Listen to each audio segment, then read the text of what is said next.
Good afternoon. I would like to call this workshop to order at 2 p.m. We'll begin with our presentations. Item number 1, 26-3741, presentation of the Artificial Intelligence AI Guided Framework. Welcome. Hello. Can you guys hear me good? Sure. Okay. Do you want to state your name for the record? Yes. Thank you. Jesse Diaz, Supervisor of Instructional Technology. Joe Amato, Director of Technology and Information Services. Thank you. Madam Board Chair, board members, and Superintendent Pinder. We're actually very excited to be presenting this report. As you guys may remember, a few months ago, we had presented our AI plan of implementation, where we were at the moment, and the board recommended that we come back with another report once we finalized the framework that we had talked about, or that we were in the midst of working.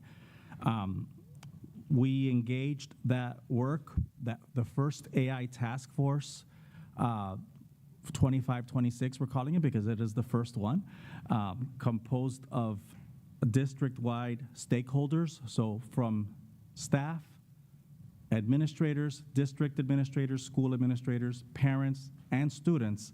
This task force met on 3 separate occasions to look at the policy, discuss, talk about how we could simplify that, right? How we could make it so that it could be used in a classroom and by parents to also understand the expectations. We already had policy 754008 it was been adopted since January of 2025. So we've already had a policy in place approved by the board, but again, our goal was to make that policy a little bit more, a document that will be more friendly to all that have to implement it. So this is the agenda of what we're gonna be going over. I'm not gonna read that, but you have it in front of you probably. Okay. So we're gonna go ahead and talk about the context and purpose of this guidance framework. The reason we need to have a guidance framework is because, again, the policy can be broad, it can be misinterpreted if there isn't some kind of guidance. And this team worked together to develop this guidance. I think one of our stated goals was to make it clearer and easier to understand for teachers, administrators, and students how to properly use AI under the policy and what would be allowable, not allowable, and what will work best for students and teachers in the classroom. It's very easy to say, this is our policy. Sometimes it's not as easy to determine how exactly that would look in a classroom or how it is modeled. So that was one of our main goals in presenting this framework, is to give a more broad and clear understanding of the policy to the individuals that are most affected by it, and so they wouldn't be tripped up or would have the resources they need in the classroom in order to be successful. Absolutely. And as Mr. Mato mentioned, it is a companion to the policy. So it doesn't take the place of the policy or redirect. It is just providing additional information for interpretation. So as you can see, it is a companion. It is also establishing AI as a tool and not a replacement in any way for a teacher. There's no way that AI can replace our educators. You need guidance.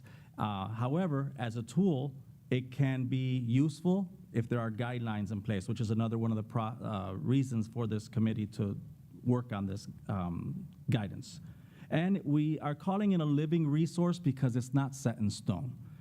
Yes, it's going to be in place once approved by the board, and it would be our way of assisting teachers and parents as we navigate this together, but it will be refreshed. It will be updated every year as technology evolves and changes and things get added to what we're using.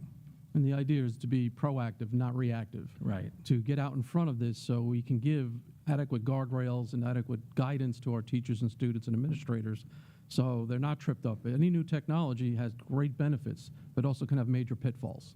Like anything, it depends on how people use it and what they use it for. So we wanted to provide them with a good framework and a guidance so they're using it in the most effective and ethical way possible. Yeah, absolutely. Which brings us to the governance. Why? Why is this important? Why should we be thinking about these things? Well, as Mr. Amato mentioned, the advent of AI has changed a lot of things. It's made it possible for people who don't necessarily know a lot about the dangers of cyberspace and everything that's out there to become very dangerous just by telling a chatbot, hey, make this for me, or whatnot. So it is an urgent situation that we address in the sense of we need to give the right information, the right guidance, because it's not something that we can say, this is going to go away, or we don't have to worry about this. No, we want to be proactive, and that's exactly what we're doing. The thing is, let's face it, AI is a genie that was let out of the bottle. It's not going to go away, whether we like it or not. So we need to teach our students and teachers how to use it in the most effective and safest way possible. We have many statutes we must comply with, such as COPPA and FRIPA. We have to make sure we're not doing things with AI that can compromise student data and safety and the student data and other data we contain in our system. So I thought it was, and Jesse and I both thought this was very important that we create a framework to make it clear. Policy is great, but sometimes the policy is not necessarily understandable for the average person as to what exactly is the extent or the limitations of that policy. So this framework aims to create a guide, if you want to say, to how to manage our risk and make sure we're not stepping over those lines. Absolutely. And on the educational side, we are trying to be proactive in the sense we understand that our students are going to encounter AI when they leave our schools, when they get to to the university, when they get to trade schools. AI is being used in pretty much every educational environment right now. And therefore, while yes, we have to be safe and we have to provide the right information, we can't ignore it, and we can't put our kids at a disadvantage compared to other students. I think I said this at the last time I was here. The future AI is not going to take everyone's jobs. People who don't know how to use AI are going to lose their jobs. You know, if you don't know how to use it, at some moment there's going to be someone that can use it to their advantage or to the advantage of the company or whatever institution, and that's who's going to it's going to be the people we're looking for. And while people today, it's the buzzword today, everyone can AI for everything, it's actually been with us for quite some time. It wasn't always called AI. It wasn't always called machine learning. The basis of it's been around for quite some time, and you'll find it in your cell phones, your computers, various devices in your home. It's just becoming more and more capable, and it's kind of like computers, and there's a thing called Moore's Law, how we kept doubling computer power every so often. Well, we're seeing that with AI now.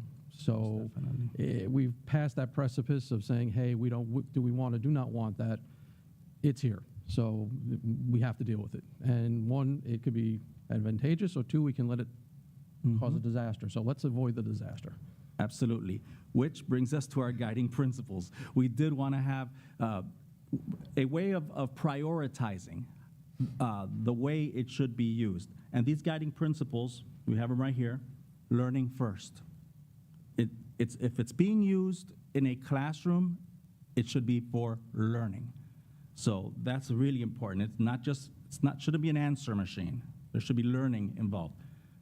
Teacher-guided use, especially in elementary. In fact, the guidance establishes that elementary students should not be engaging AI if there isn't direct teacher supervision. Ethical, right, and responsible use, which is what Mr. Amato was addressing just a few minutes ago. Inclusion and access. AI opens doors of inclusion like never before. Supports for students who can benefit, our ELL population, students with disabilities, students that need certain ways for the content to be delivered.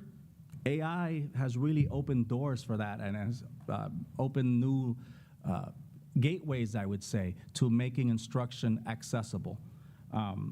Transparency as well.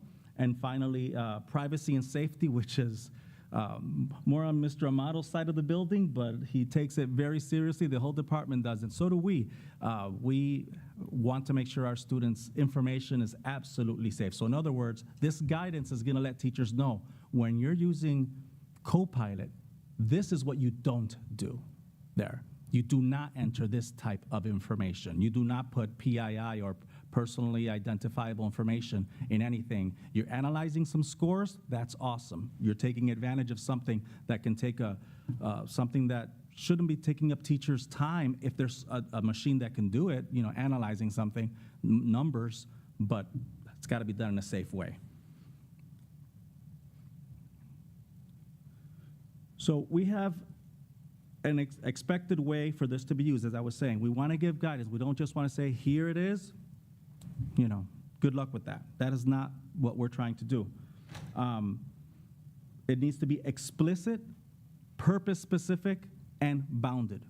So explicit, if AI is being used, the student should know exactly how he or she is using AI for this assignment. So it shouldn't be something like, here's the homework assignment, you can use AI for that. That's not it. There has to be a task. It has to be connected to a goal. And teachers know this. I'm a former teacher. This is our bread and butter, having a task, having a goal, an objective. It's just that if we're going to have AI involved, it also needs to have that kind of structure. There needs to be a reason for it. Purpose specific. And bounded, they should also know what they're not supposed to do, where they're not supposed to go. And this is going to be key for us to be successful. I think it goes back to what we said before. It's supposed to be a tool, not a replacement for thinking, Exactly. learning, or the teacher itself themselves. It's supposed to be just another tool in their toolbox to get to where they need to get, but it does not replace their ability to critically think, learn, or do what they're supposed to do. Absolutely. The policy outlines how it's supposed to be used.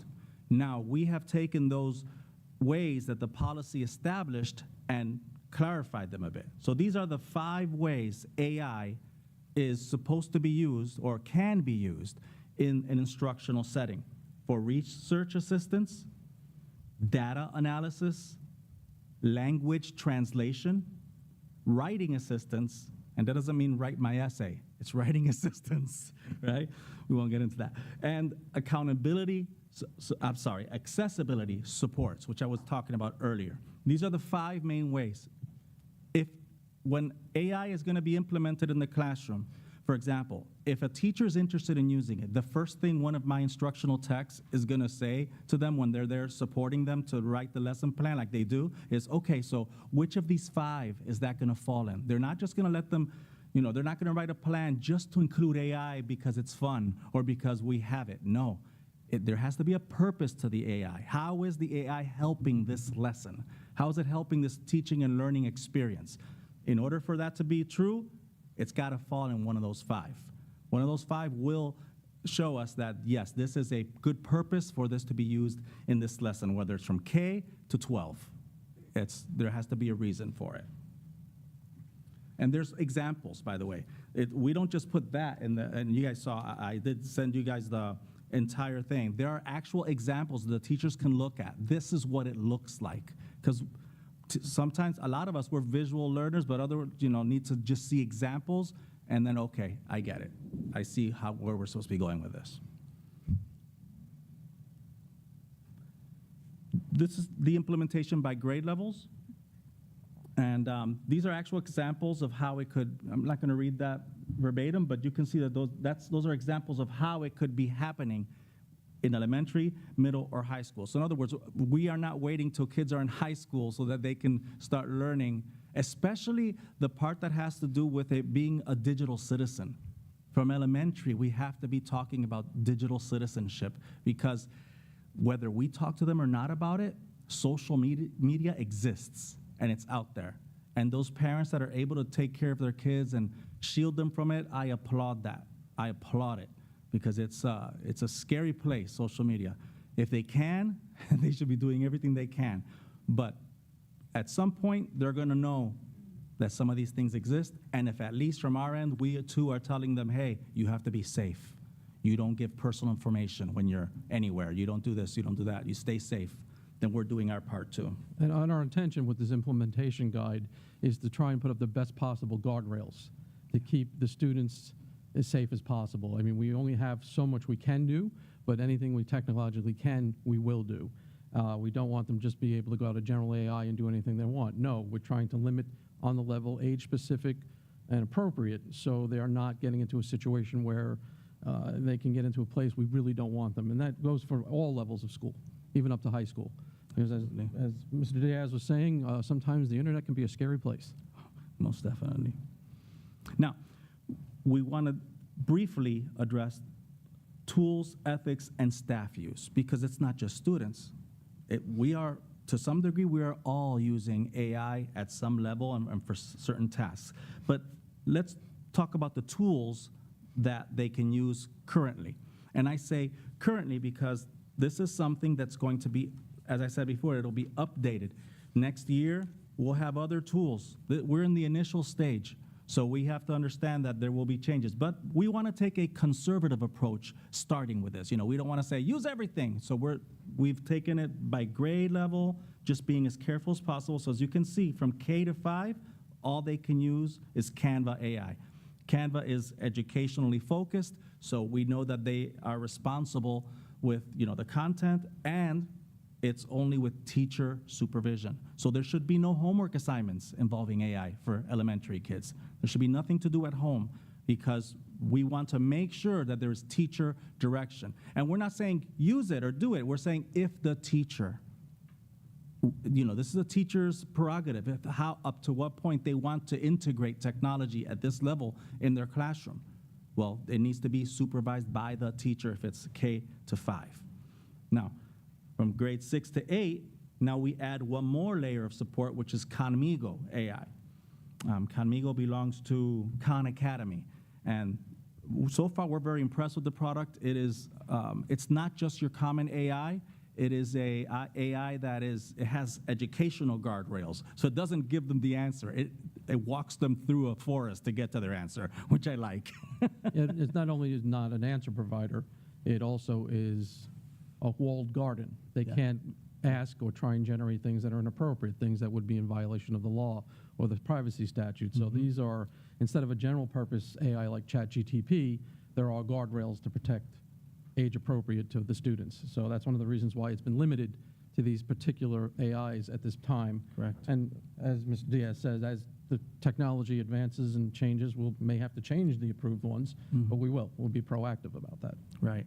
From 9 to 12, then we add one more, because now we're talking about kids that are about to go to college, right? Or to, you know, the Army, or to wherever they're going to go. But they're going to go somewhere, and they're going to be a part of society, and they're going to be productive, and they're going to need to know that there are other models that are being used out there and how they're being used. So ours, the one we're allowing, is Copilot for our high school students. It is a Microsoft product. It is within our environment, so we have, you know, certain controls over it. And but again, still, like Mr. Amato said, with guardrails. They have to mention if they're using it. There has to be a task for it. It cannot just be AI is allowed. That's not it. They need to have a reason for it. So clearly defined task, specific reasons, purpose, and explicit teacher permission. That's another thing. They have to have permission from the teacher.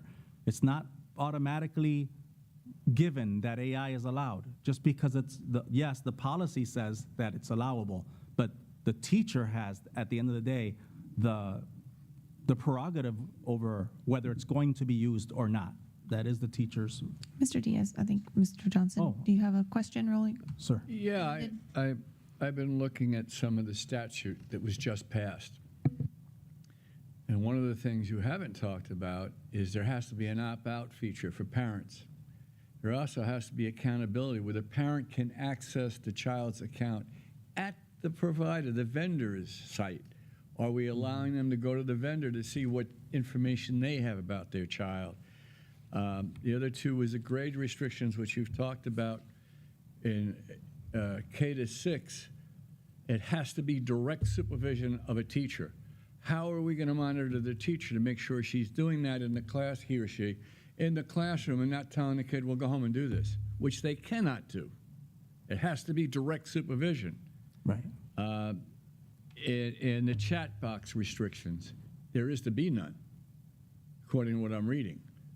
So has that been taken into account, and how are you going to monitor the companies, and how are we going to monitor the teachers to make sure they're abiding by what is now in statute, so we, as a district, don't get into trouble with the state. Well, that is one of the reasons we've chosen Canva and Camingo. They are designed specifically to comply statutorily with the ability for parents to be able to see histories and so forth. Was Canva the policy, was the program we all had to back away? No, from no, the last few that's days? Canvas. With an S. That's a learning management system. That's something very different. Canva AI is a very different system. They're not related, even though they have a very similar name. Unfortunately, you find that a lot in software. People like to get very similar names, and it makes it very confusing. These are specifically designed for the education space and to be compliant. So I'm sure you're working on it. They will be able to see what their children are doing. They can opt out and say, no, we don't want. And we can restrict the machines and devices in these grade levels to only those particular AIs. We are able to say, yes, if you're in this grade to this grade, this is all you can, because of your profile in the system, this is the only thing you can go to and use. Are those machines going to stay in school? Yes, yes, that they're in They school. can't take them home and use them and bring them back in? These are and school-based our machines, system? correct. Yeah. They're classroom sets, depending on the grade level, whether it's in all classrooms or core classrooms. They're classroom school-based devices. We do no longer have a one-to-one program below high school. I'm in favor of Yes. moving forward in this direction. I just want to make sure that the district is protected. Absolutely. The district isn't left in a lurch, especially with the, like, the May 26th is when the governor signed a law that this is into law. So we're looking at things that haven't been fully course. vetted. So we can be extremely careful how we go forward. Right. And not expose our systems to potential damage or the children.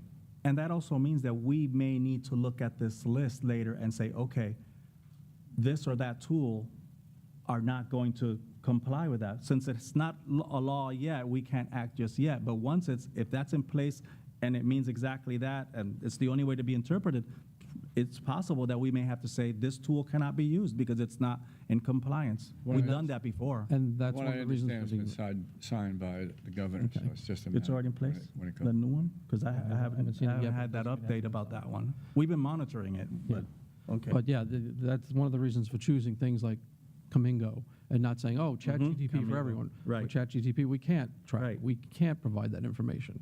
So these are educational-based AI specifically. That's why they called it a walled garden. It's not only Are they providing access to the parents where they can look at their child's account to see what they've been doing? Currently- That's a requirement under the law. Rick, Camigo can. It's Yes, just not Camingo, I know, activated. Yeah. absolutely. Yeah. Oh, but we'll it have to can. turn it on. Yeah, absolutely. None of this has been released yet. We're still talking. And we've just started to building phase. implement Camigo too. Good. It's a new, But Canva AI parents can look at as well. I have to verify Canva AI. I'm not entirely sure at this I point. know Camingo can. That I'm Yeah, sorry. Camigo can. And, again, if this is something that becomes a requirement by the state, we may have to then say, okay, well, the only one available on our machines, because remember, we can't control what kids have on their phones, okay? And on other things, but at least on our devices, we'll say, this is the one you can use. We can So restrict it on their devices and How their are you going to protect our classes. devices from them importing stuff on their phone? They're incapable of They can't. doing anything on our devices. They cannot install programs.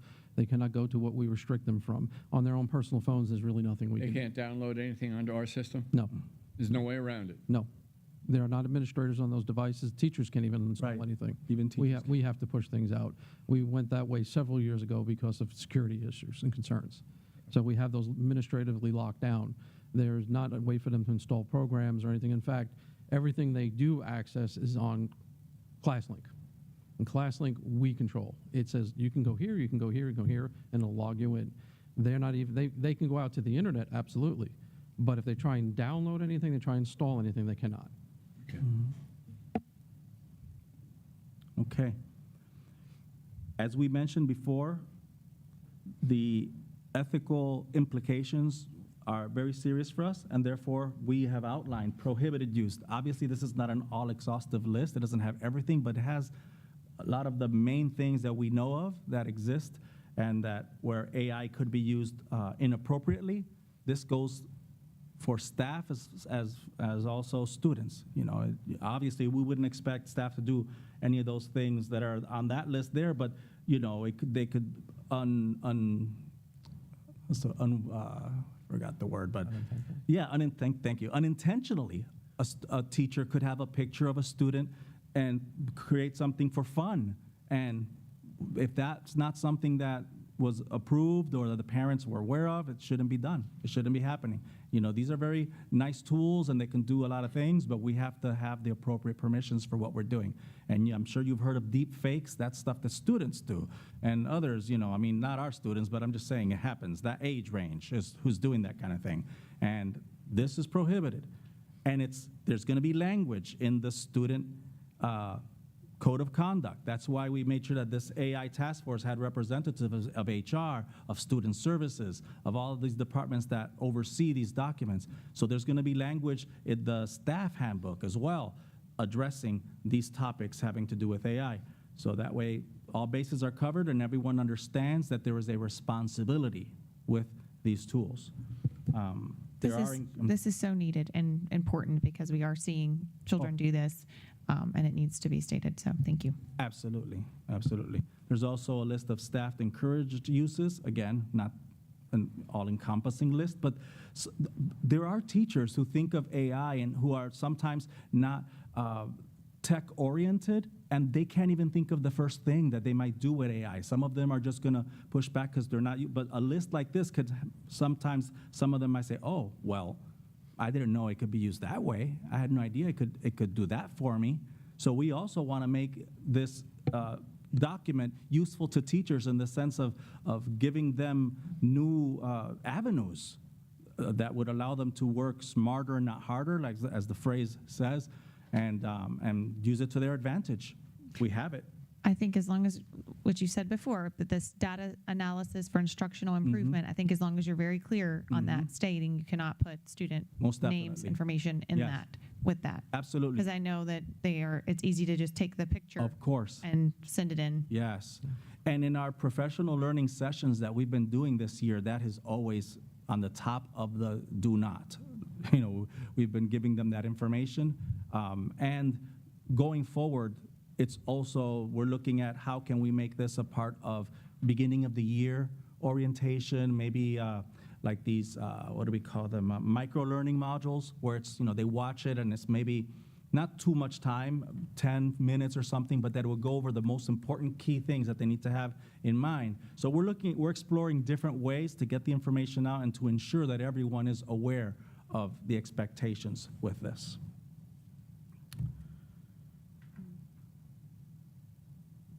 So finally, well, this is basically the academic integrity. Again, we're going back to the design, the approach of this. By the teacher knowing why the student is going to be using AI or why they are not, that allows he or she to be proactive. So in other words, we're not going to be saying, oh, you're in trouble because you used it. No, if from the beginning the student knew, the student knows, this assignment is no AI for this assignment. We're not integrating it in any place. All of that has to be clear from the get-go so that we don't have confusion. And then we're being proactive and we're not punishing a student later if we weren't clear. So we want to be very clear from the beginning with its implementation. Student disclosure is also important with regards to transparency, especially in high school. If the student used AI, we're going to expect the student to disclose how did they use AI. How did they use it for the assignment? Does it comply with what was expected? If the student was told, first write your own paragraph about how our behaviors impact water quality, right? We're telling the kids, they're writing their own paragraph first, right? That would be the way to not just, okay, write a paragraph and use AI. What are they all going to do? They're going to write that question and have AI pop up a paragraph, and here you go. That's not how it should be. So you write your own paragraph first, or type it, and then after that, now ask AI, what other questions could I have asked myself before writing this paragraph? How else could I have improved the ideas in this paragraph? But notice that it's not asking for another paragraph. It's how can I improve my paragraph? The AI may give them questions, right? Might give them some questions after that, and then considering those questions, there may be a revision and an editing of that paragraph. What's happening? Learning is happening. And it's not an answer machine at that point. It's pretty much a tutor or a mentor at that point of the student. See, that's appropriate use of AI. For those things to happen, there has to be clear instructions, expectations, and then we'll really be taking advantage of this technology that we have. I know that you also said earlier that you were going to have before school trainings and like micro classes and sessions. How will this look for our e-school teachers? Because I feel like they are facing this daily. Sure. How are they relaying this message before the class begins, or reminding students? Right. That's an avenue I feel like we need to address as well, and maybe the training for the Yes. e-school teachers as well. Yeah, I mean, they participate in the professional learning that we offer. For the most part, my understanding is that they have access, but we could also look into how can we collaborate more, though, with teachers of e-school, because yes, you're right, their world revolves around this technology, and I'm sure at this point they have been facing all kinds of challenges. You're right. Okay. These are just some closing considerations. Again, I do believe that there will be an annual review process, so probably, at the beginning of the school year, we'll be convening another AI task force so that we can continue to have parents involved, students involved. As this evolves, we want to hear all those voices, but we also want to have a yearly review where we can sit down and look at this guidance and see what needs to be adapted, what needs to change. Even though it could happen during the year, but there should at least be one moment in the year where we really sit down, kind of like we do with the other documents that are kind of institutional documents, like our student code of conduct, student progression plan, and all of those. We would want to take a look at it every year and review and revise. It's a living resource. So it's especially one like this, where every day there's something new and something that we have to be aware of, and we have to have some kind of instructions or guidance for, right? But It definitely would have to be an ongoing process, right, literally What changing you- throughout the year. What you're talking about is a very comprehensive change of a lot of policies. Excuse me, because if we find abuse and we don't have a policy written for a student or staff that abuses AI, we may not be able to take action. yeah, the AI policy. So we have a lot of policies to consider. And it could be either or. You could have a teacher who collaborates, say, with students to use AI to do the assignment, which would go against everything you're talking about. How do we punish the employee? How do we punish the students? If there's nothing written in our policy, we cannot take action against them. There is actually an AI policy that outlines some of this. I know there's some policy also that's been updated in the last year or so from Neola, outlining this into various other areas. Now, as far as what we do or what we decide as an institution, as far as punishment, that wouldn't necessarily be policy, but it does say, yes, you can be punished. I believe it says up until termination. depending on Correct, how for serious staff, it is. yeah. Well, I think, for you staff. know, And some of expulsion this we for have to students. work through as a board and set standards for. And I'm not saying this is going to happen, and I honestly hope it doesn't. I don't think any of our staff would do that intentionally, honestly. And kids, of course, they're going to experiment. But that aspect we have to be on top of, and we have to unroll this very slowly. And every program we have that comes up for renewal is supposed to have a performance indicator plan behind it. I'm happy to say that 2 of the items on tonight's agenda do.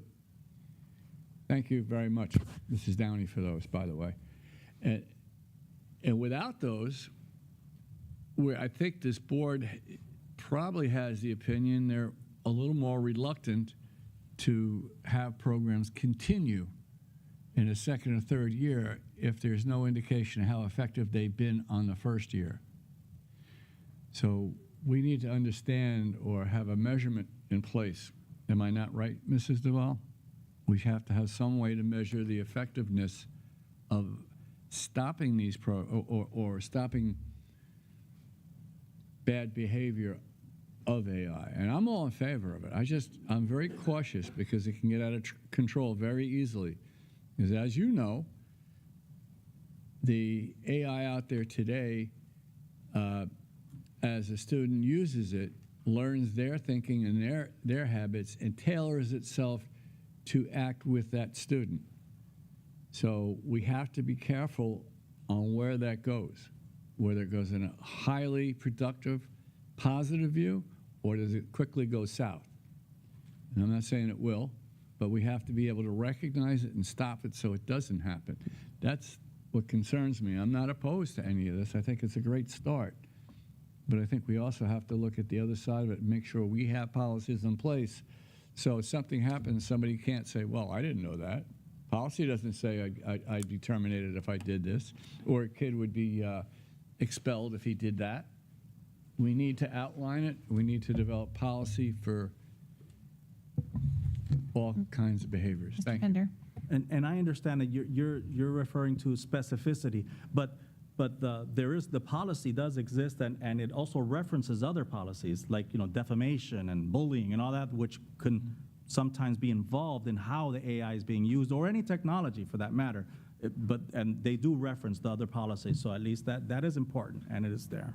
Yeah, that's what I wanted to touch on, is that a lot of our other policies, cheating if it's for a student, or professional practices if it's for a teacher, doesn't necessarily say that it's related to this or that tool, and this is a tool. So if you use this tool in the wrong way, it kicks in those other policies that we already have in place, like cheating, plagiarism, professional practices for adults, and things like that we currently have. So yes, there are some policies that we'll need to look at, but there are already policies in place that if they use this tool to break those policies, just like if they use another tool, then there's already consequences, many of them built in. And that's the great advantage of this work that was done by this team, because we actually did that. All the policies that are woven into this, we looked at them and we said, oh, this falls under this. This is bullying. Yes, but this is cyberbullying. Well, it's using technology to do the same thing. This falls under this. So we were able to organize them in such a way that at least now we have a framework to start from, and definitely we're going to have to continue to grow and make it better. But I think it's a good foundation to start from. I agree. Board members, do you have any further discussion or questions? Ms. Duvall, I sorry. just want to thank you so much for your work on this. I know it's very detailed, probably encompasses more things than you anticipated to start with, but you're doing a great job, and thank you so much. Thank you, ma'am. Robert? Yeah, I Ms. just wanted Myers? to mention that there was a comprehensive AI Bill of Rights that was considered by the legislature, but they didn't adopt it. That's what I thought. Yeah. Okay, They good. did not adopt it. I was watching that. I was actually watching. We were monitoring Yeah, that. we were that. But It came close, but they didn't adopt it at the end. Yes, it was, it has some spots that it's going to make it hard for us. If it does pass exactly the way it is, we might have to shut down a lot of things and say you can use this one thing, which is, we don't really exactly have money to go buy magic schools or anything. yeah, that's one of the reasons to addressing some of your fears, Mr. Johnson, was that, yes, a general purpose like ChatGPT does, in fact, harvest data and tailor itself. And that's one of the reasons we went with the quote, I like saying walled garden, because that's part of what they don't do. And of course, we have to monitor it. We can't just trust it. We do have to monitor it to make sure it's doing what it's supposed to do. I know you're very good at what you do, Mr. Amato, and I appreciate it. I tell everybody I had black hair until last year when I started working here. I am not opposed to it whatsoever. I just want to make Oh, absolutely not. And- we protect the district as best we can. Absolutely, and your questions are absolutely salient and important. We appreciate the questions, and we want to keep protecting our kids and doing the best that we're doing for them. This is a great start. Absolutely. Thank you. Thank you. Thank you for your time today. Thank you. Thank you. Okay, we'll move on to item number 2, 26-3754, review and tentative approval of the 26-27 Instructional Personal Evaluation System Manual.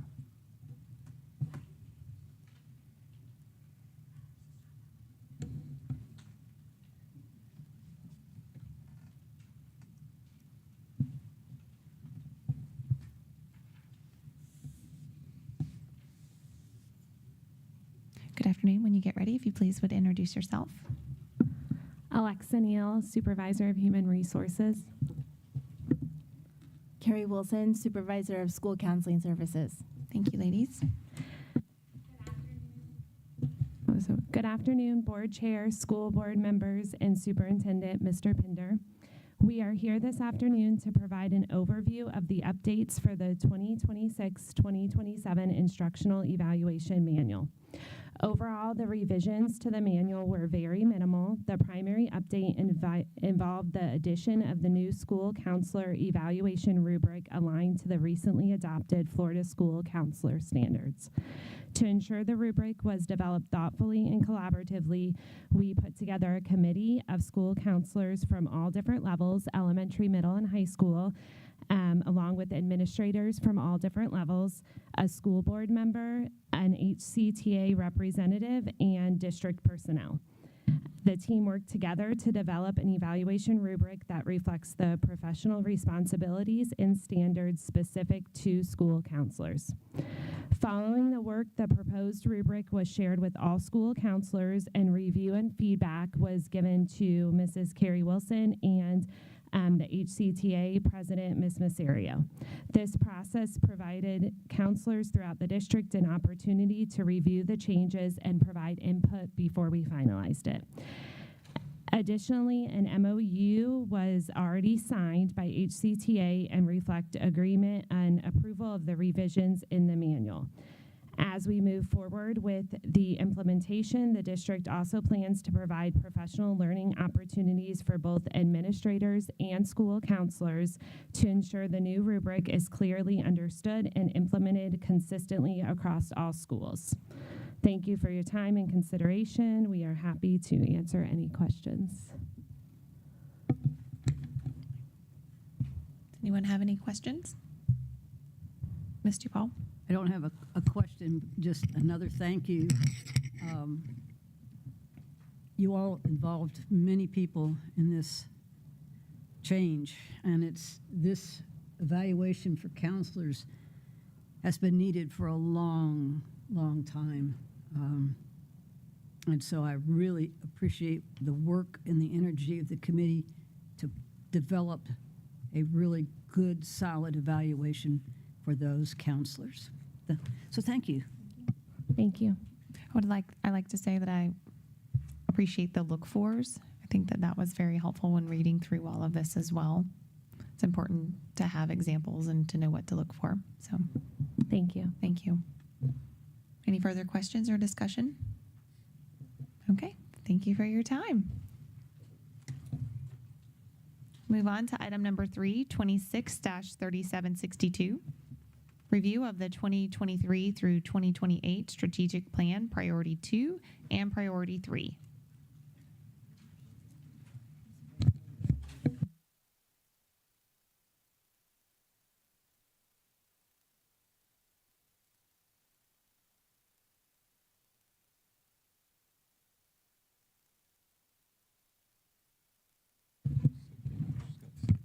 Welcome. Thank you for joining us. If you could please introduce yourself, and then you may begin.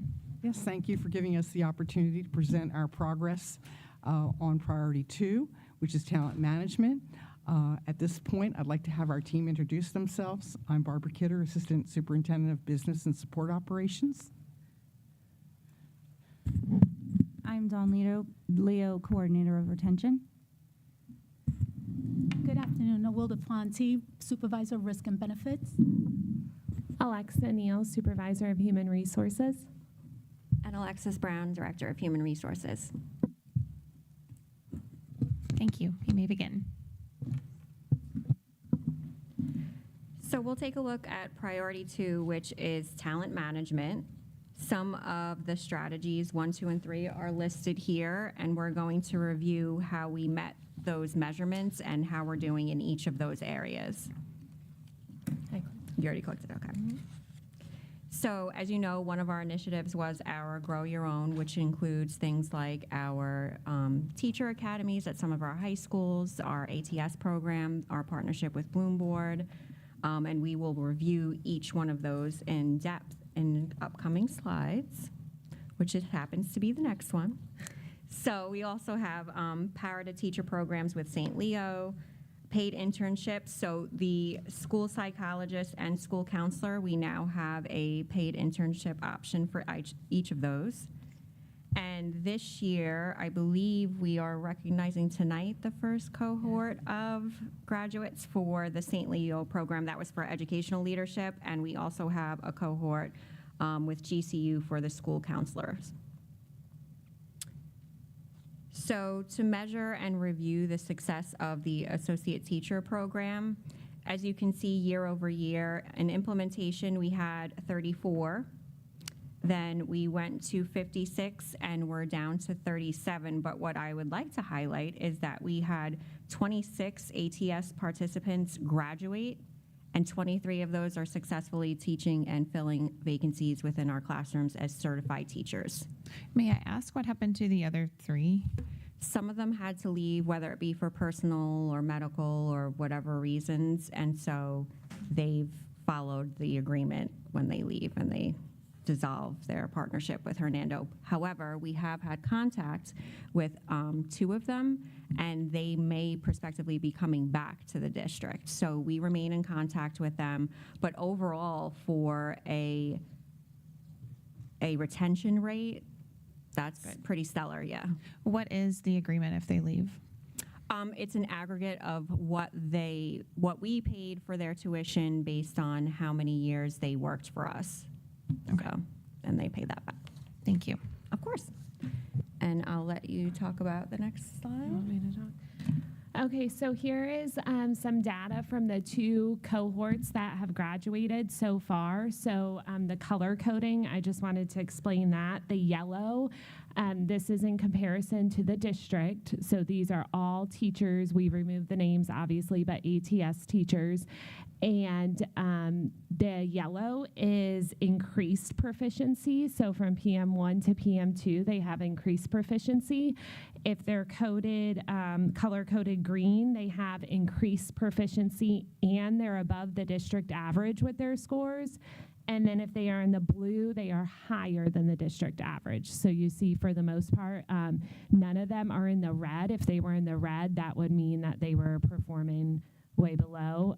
So all of them were performing, for the most part, above district, or at least had increased proficiency. What's our plan for the ones that are in yellow?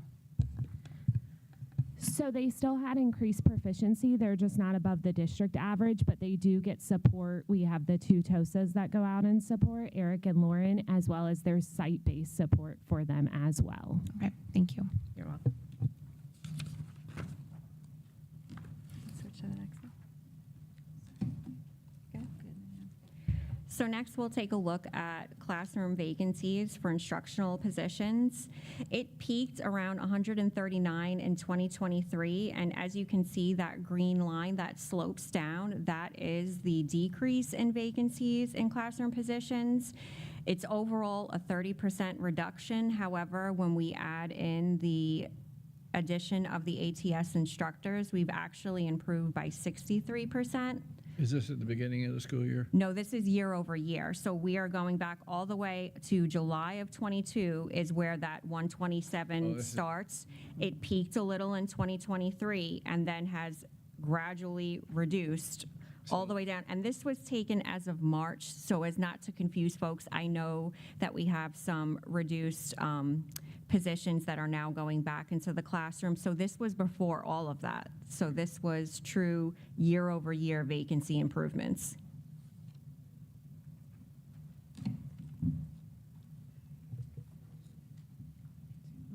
Yeah, you can talk about it. You want me to? So these are just more of the grow your own programs, and I just wanted to highlight the counselor degree program. There's 5 scholarships. They will complete in February of 2028, their program. So we listed the 5 sites that those teachers are located at that are in the program. And then the ed leadership, like we mentioned earlier, there were 10 scholarships. 2 chose to self-pay and go through the program, and 11 graduated this month. So 1 left the district. So They, of course, took care of that with the agreement, but 11 did graduate, and they are able to start applying for assistant principal positions. Have we looked at the need for, obviously, we need our ESE teachers and speech pathologist, maybe adding So something I'm in glad that you mentioned realm. that. So something that we do with our partnership with Moon Board is there is an option for an ESE route. And while we will most likely not be increasing ATS participation in this year for classroom vacancies, we most certainly look at our special classrooms like our EBD rooms or our self-contained rooms, where most times the staff members that are in there, say the paraprofessional, they've been there for a while and they know those students and that classroom better, and most certainly better than a substitute. So we have explored that option and continue to explore to fill those vacancies that are most difficult with those that are already vested in those areas. Thank you. On the, sorry, is it on? Ms. Rodriguez. On the speech therapist, what are we doing to bring those professionals in? We would definitely need to explore other avenues. Right now, I believe that we have reached out, and some colleges will have interns come here, but we're most likely competing with outside entities for speech language, which is why sometimes those positions are harder to fill. So how are we right now making sure that the students are getting the therapy that they need? If I'm not mistaken, they would get contracted services if we don't have the position currently filled. But from what my understanding is we're not even able to get contracted therapists. I will look into that for you, absolutely, but And what are we paying versus the outside world? well, it's an instructional salary, so it starts at the $50,000 a year. So sometimes when For a they're speech therapist? correct, because they are part what of are the they earning on the instructional outside? bargaining unit. That I don't know, but it's more than $50,000 a year. They make $100 an hour outside. I guess what I'm trying to say is We're nowhere near the ballpark. No. No, that's We have to look at that and refigure that and maybe take that away from an instructional position. And That would have to be a bargained. different kind of position, because I hear what you're saying. But it's part whatever the end game is, it really doesn't matter how we get there. Right. We just need to get to where we have speech therapist, and I'm not sure how to get there. I So thought they got paid more. I thought we were paying them $75 to start at one point. No, we did a sub thing at one of the board meetings to try to get them in as like contractual to come in. I'm going back a few years, Michelle. I'm going back into 2017 and 18. I thought we were offering $75,000 for speech therapists and whatnot. I don't remember I guess that. my I think que- maybe my school question- Do you remember psychologists. that, Mrs. my question right now, let's go back to what I was All right. asking. I do remember that, Mark. There was an additional, Supplement. Like a critical shortage. yes. So, yeah, we were offering more at one time. But my question A lot more. is right now, how are we ensuring that these students get the therapy that they need? I think that we have the contracted services that we're offering and that we're putting in, and then if we don't have services, we offer compensatory services to make up the services that might have been missed as we were getting everything in place. I think it was this year we may have missed some people, some students, and they're going to get compensatory service. That's correct. Maybe we should look at But naturally, offering a supplement like we did in the past, so we can attract more speech therapists to be on our staff, and we wouldn't have that issue about outsourcing it. I don't think that you're not all doing all that you can to get the staff hired and to get the therapist that we need for the students. By all means, don't take this the wrong way. I think you are trying. You can't get what you can't get, so I get that. But still sitting here as a parent and as a board member, I'm still perplexed on what is our goal, because these kids are missing the therapy that they need at the moment. And as they age, as they're missing months of it and they're getting older and older, you can't go back. So they have to be, that mark needs to be hit at that moment and not delayed. So I'm not sure what to do here. This is something that's been on my mind. It's been in my heart. I do hear from parents. I do hear from staff. I do hear from paras. I do hear from teachers, all the way across the board. I don't know how to fix that. I do want to say they get a $9,100 supplement that is in their contract. So we can talk money all day. The money They doesn't get matter. extra. Yeah, Just wanted the to money, say. the money doesn't matter. At the end of the day, where are the warm bodies that are actually giving this care, that are giving the therapy? That's what I'm worried about. Forget the dollars, forget the money, forget that you had to pay each one $1 million, whatever it may be.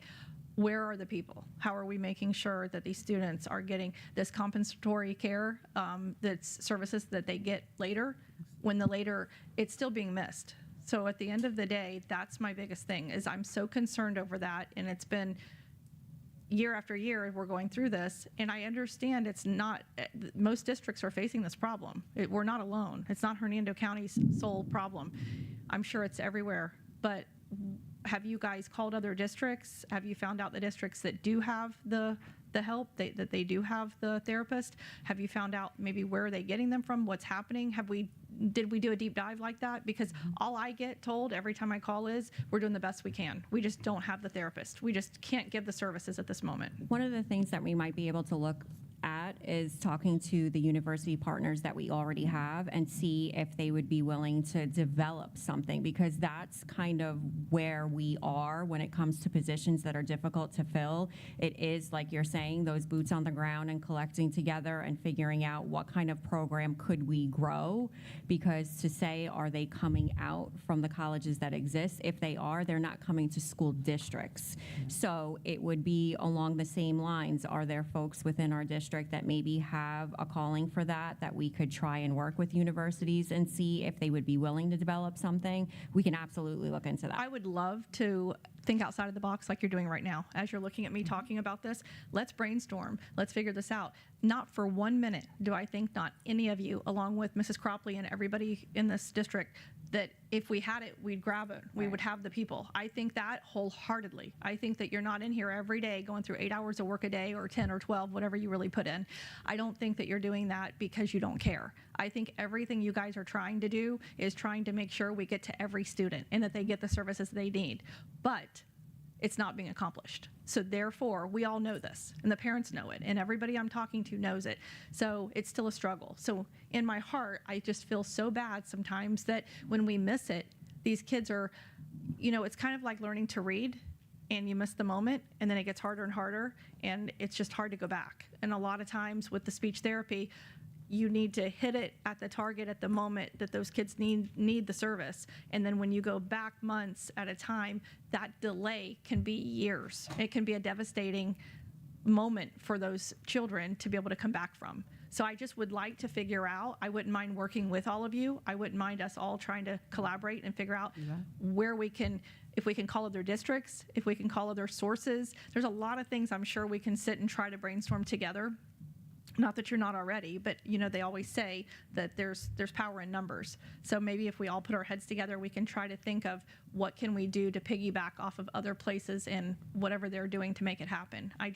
It's been weighing on me, and I'm the one that takes the calls, I take the hits, and I'm the one having to try to explain why they're not getting the services. And really, there's not an explanation, and there's nothing. And then I call you guys and try to ask the district, but you can't say anything more than what I'm saying. So I'm not really sure what the solution is unless all of us went back to school and we became that right away, and that's not going to happen. So therefore, where do we find these individuals? When we offered back in 2017 or 18 the 75,000, we still had a shortage. So there has to be a secondary reason why people don't want to come into the school district and work for us versus going to private practice and doing the same thing, charging $100 an hour.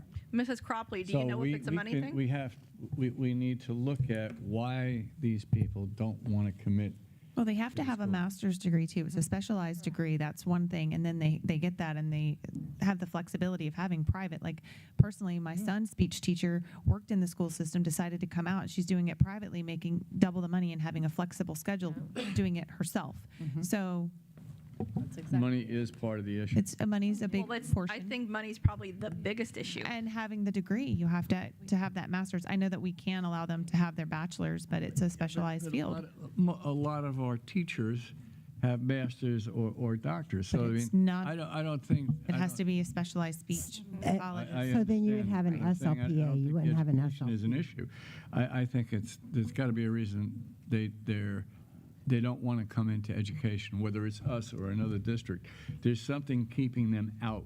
And earlier, Right. when I said for a moment, set the money aside just for a moment, and let's look at all the other districts, other positions, where are they outsourcing, how are they getting, that's all I mean by that. Yes, I think money is the driving factor.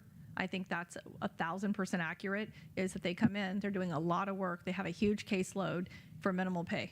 So I believe that, it's no different than the nurses being an RN, opposed to coming in and working for a district as an RN after you have your degree and you've worked hard to get there.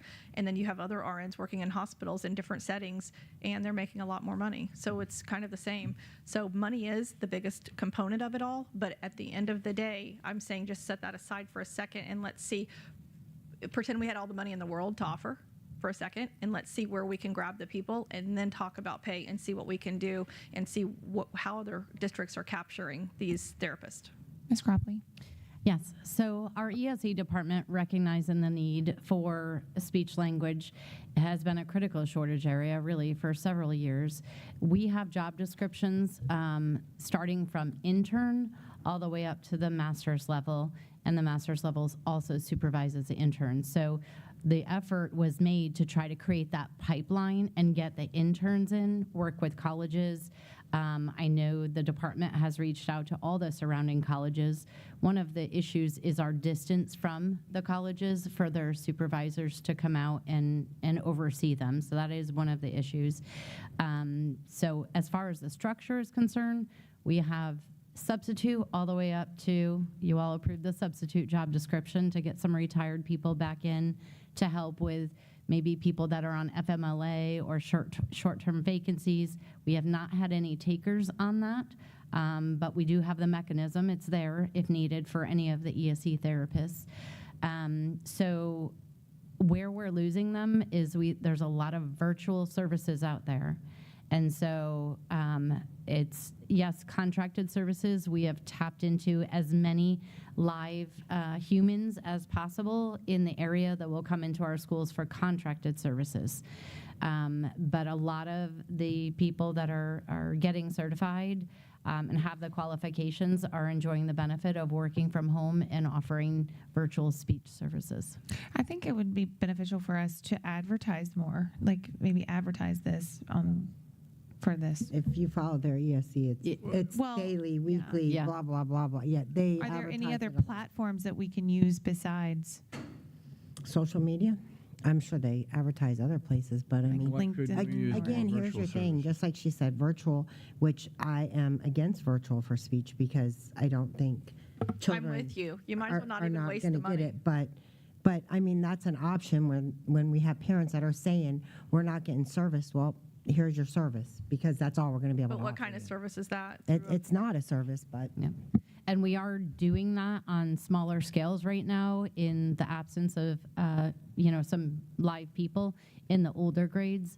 The team is also using virtual services for our obligation to our private schools and charter schools in order to provide those services, so free up people for our, students here in Hernando County. So we're trying to maximize as best we can. Why not offer a potential employee a hybrid schedule where they could do in-person and virtual? Maybe that would be attractive to some people, where they could get out and actually face-to-face with a student with an issue and then spend follow-up time virtually. Excuse me. That might appeal to somebody. If we could possibly have a hybrid system where we could figure out how to use them both together. We can look at that. Again, they are in the instructional bargaining unit, so that's a whole different conversation, but it definitely isn't completely off the table. I would think that the union would not be opposed to us trying to solve a problem if it's going to help the children and not hurt their goals. So maybe you could work. I'm sure they would work together with you to find a solution. Okay. So thank you. You guys will continue to work, right? Yes. Thank you. You want to?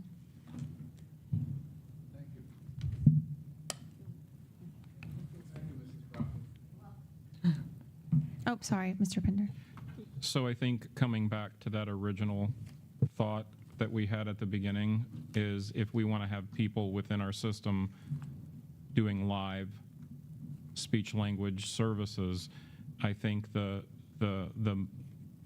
best idea that I can think of that based on past experience and past data that we've just presented is the grow your own concept. We have the pipeline and the job description, but looking within our own system of employees that we have that might want to, if we could offer the educational services for them to become certified, and then start within our system, and if not within our community of, Hernando County, because that's where we're getting, I think, from the ATS program, those people staying because they're already in our community.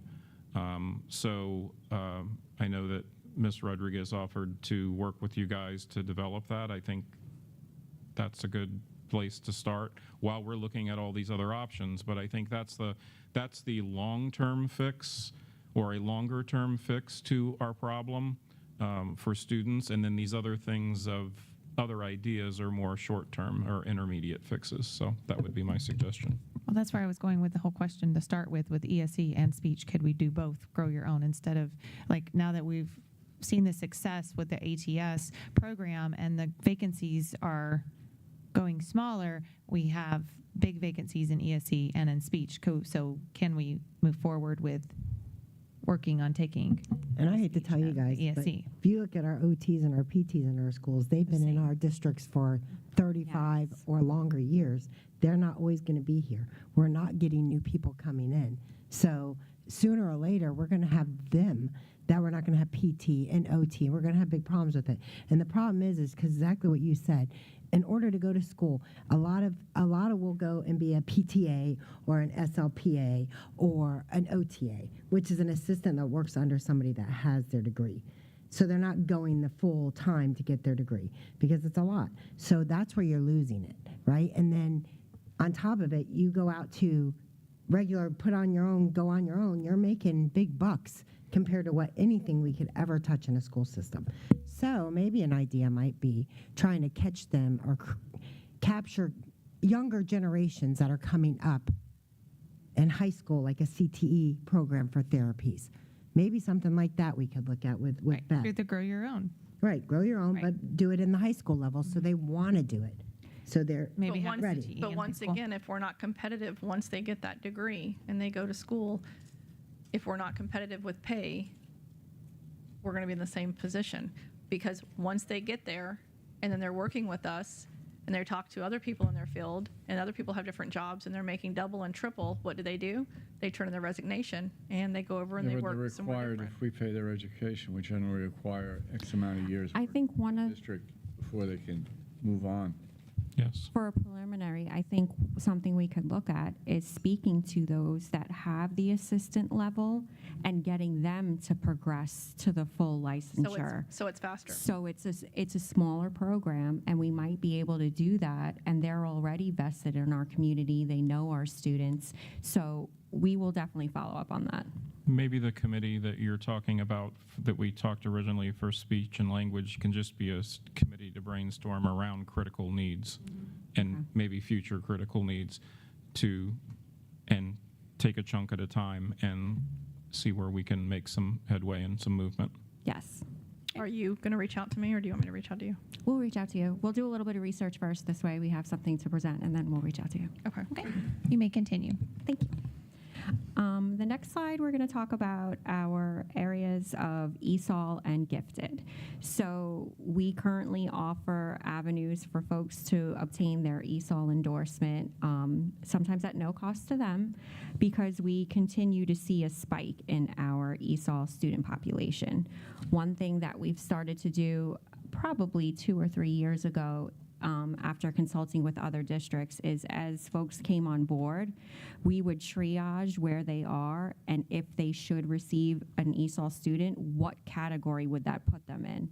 So then we had a projected understanding of what the requirements would be. So what I mean by that, if they came on as an elementary ed instructor, we know there's a good probability that they will be flagged for out of field. It keeps going in and out, I don't know. So we let them know that at the beginning when they're hired. See if that works. Okay. So we let them know that when they're hired and kind of give them an arc of how many programs they need to complete in order to become in compliance.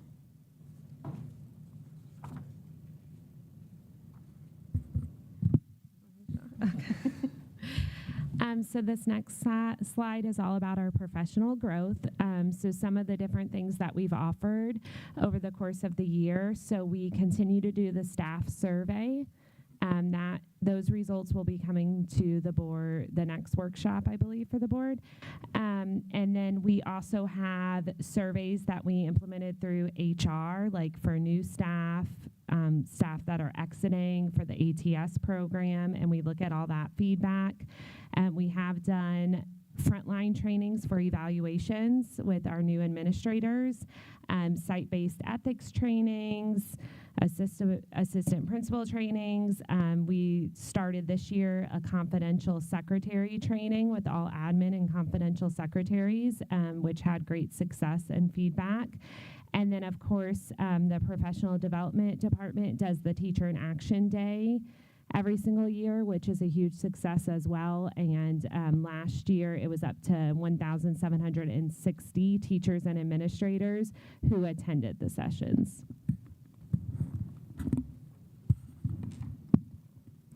Some other initiatives that have kind of helped with the retention process has been the obvious lobbying for the 5-year temporary certificate that made a huge difference for those that were entering as an alternative career. A lot of times they would get into that first year and there were so many requirements that they kind of couldn't get their footing, and it was hard to, you know, fly the plane while you're still building it. So this allows them to become a little bit more acclimated. It allows us to provide additional supports, and it takes a village. It's the instructional technology specialists that go out, professional learning has their TOSAs that go out, HR has our TOSAs. It's all hands on deck, and we try to meet folks where they are to ensure that they're successful. We also try and get out to all of the new teacher meetings, show our face. A lot of times, it's just having that go-to person. They need to recognize that people are available to help them, and it's okay to ask questions. A lot of times when you're an alt-cert teacher, it's like you get that statement of eligibility, and it's kind of your golden ticket, but then you forget that there's all these requirements that you have to complete in order to make it to professional certification. So Dawn and professional learning, and we all really try really hard to make it as seamless and smooth as possible so that they don't get to that 5th year and realize, oh my gosh, I have all this to complete. So some of the other things that we've done are, I'll let you talk about the staff spotlights. So a couple of our favorite things are the staff spotlights. So those are staff members. They can click the link on the website and nominate other staff members or colleagues. So that's where we actually go and visit the sites. We've done those a few times this year. We have one more left this year that we'll do at the end of May with the remaining people that have been nominated, but we try to make it a huge deal. We go in with the administrators. We have a little gift bag for them and a certificate, and the kids cheer them on. We, you know, tell them how amazing they are. So that's been a huge success. The staff love it. And then High Five Fridays, if you haven't seen those on social media, we push those out every Friday, and it's a Canva presentation, and those are parents, families in the community who recognize teachers, staff members in the schools for anything positive that they've done. So some people write paragraphs, some just write a couple words, but we put that out on social media and share it on social media for everyone to see, and then we also send them a certificate and a little goodie through the pony for that. So those are a couple of the things that we really enjoy doing to recognize them. And then just quickly, some of the other initiatives, as you know, through collective bargaining, we've been able to offer, especially for our transportation department, who, when we get to the next slide, you'll see how their vacancies have improved, but just offering incentives for folks to stay with us and our instructional staff. We have the ability to reimburse some of those testing fees and any coursework that they might have to complete. There is a threshold, but they would get with Dawn Leo, and she helps guide them through the documentation that's needed so we can get that reimbursed for them. So this chart is similar to the one that we did for the school instructional vacancies. However, this is district-wide, and as you can see, it's a steady trend down in all areas.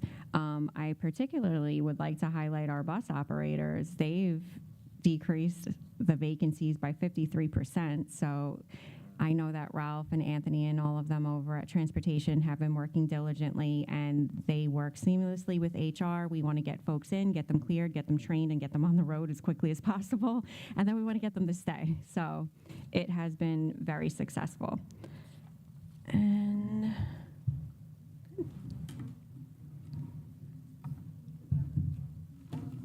yeah.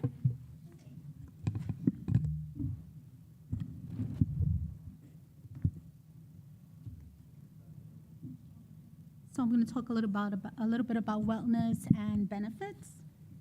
The district is committed. Can you guys hear me okay? All right. The district is committed to fostering a culture of wellness that supports the physical, mental, and overall well-being of the employees. Through the comprehensive and structured wellness initiative, the district continues to provide a variety of programs and opportunities designed to encourage health, lifestyle, engagement, and work-life balance. So I'm not going to go ahead and read everything that I put on there, but I'm going to go ahead and give you a quick summary. If you have any questions, just let me know. So we provide wellness opportunities via mail, online, and in person. They include health education, wellness resources, challenge incentives, wellness fairs, and vendor participation. We also have a fitness center with over 600 members, of which more than 180 use the facility regularly. Can you explain where the fitness center is located? Yeah, Hernando County Education Foundation, remember that building? Mm-hmm. That's where we're at. Okay, perfect. We also have information and pictures of the Wellness Center online on our website. We have had wellness challenges since 2017, resulting in over 23,000 pounds lost countywide. Can you repeat that number, please? 23,000. That's amazing. That's awesome.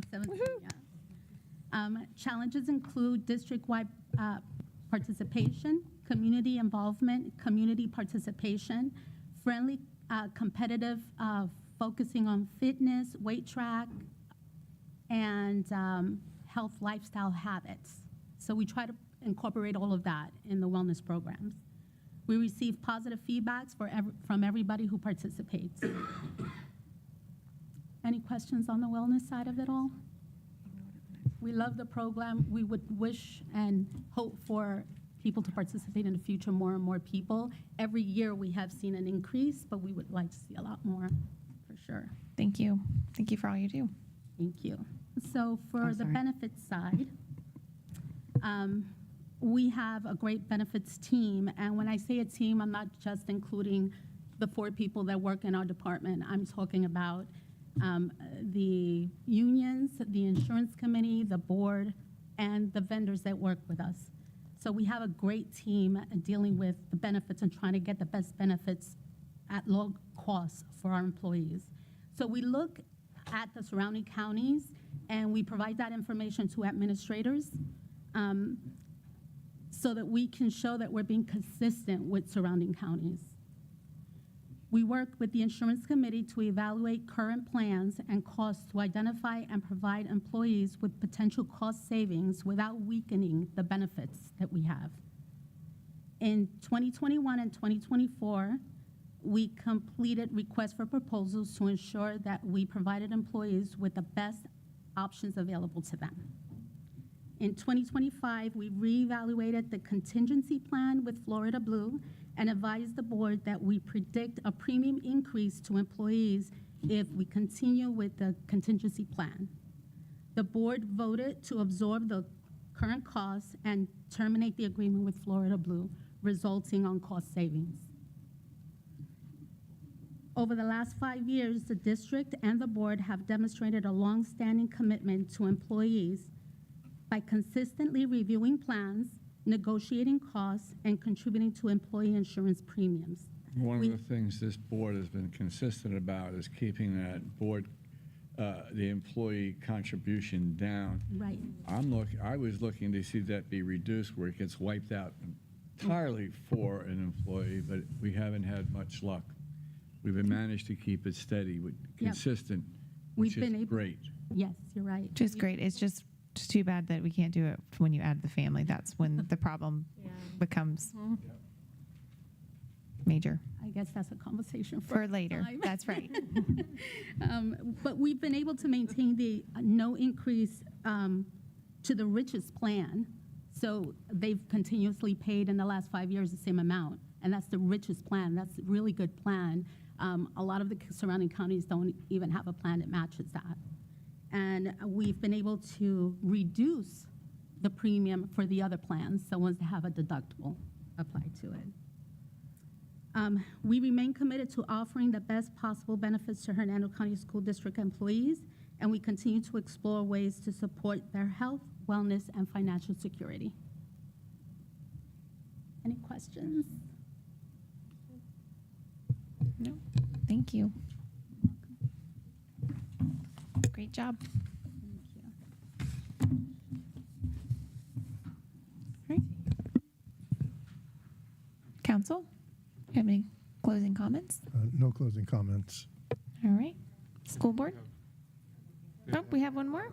Oh, I do apologize. That's what I thought. Oh, priority 3 is coming. Sorry, priority 3. I jumped ahead.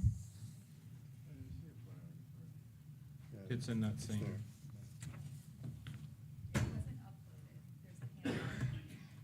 There's a- Oh, it was updated. Okay. I apologize. Not uploaded, huh?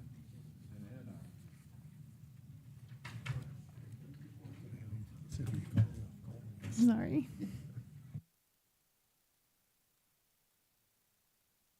All right. If you please introduce yourself and then you may begin. Sure. Lisa Cropley, Executive Director of Student Support Services, and I have the opportunity to represent Priority 3 in our strategic plan for a safe and healthy learning environment. I want to introduce the team that is responsible for this strategic plan priority.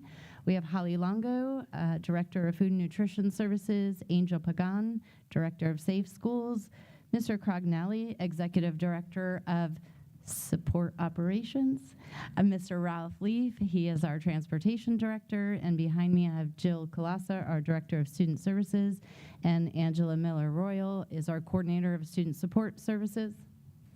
Correct.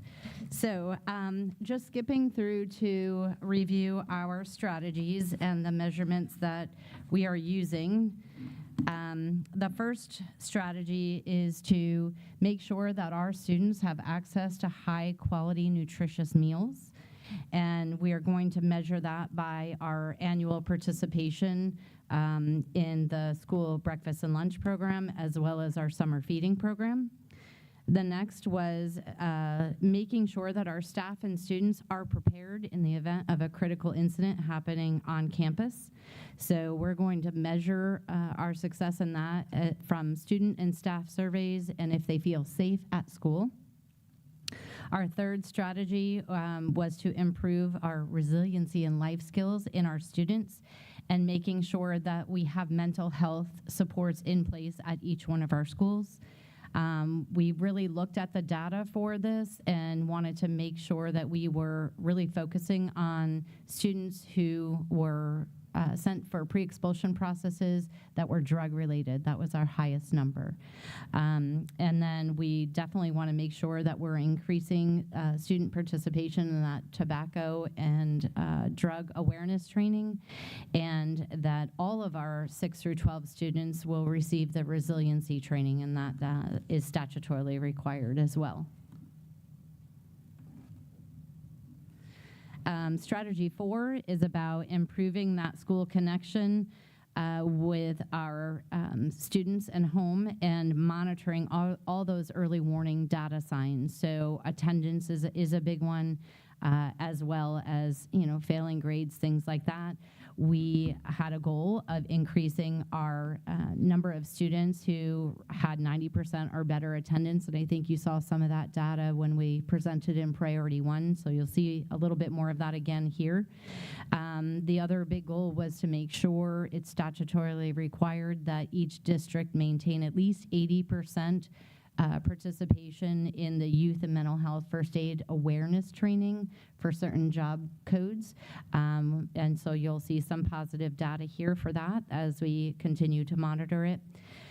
Transportation world, we wanted to make sure that we were looking at the accidents, specifically the accidents that caused points to be added.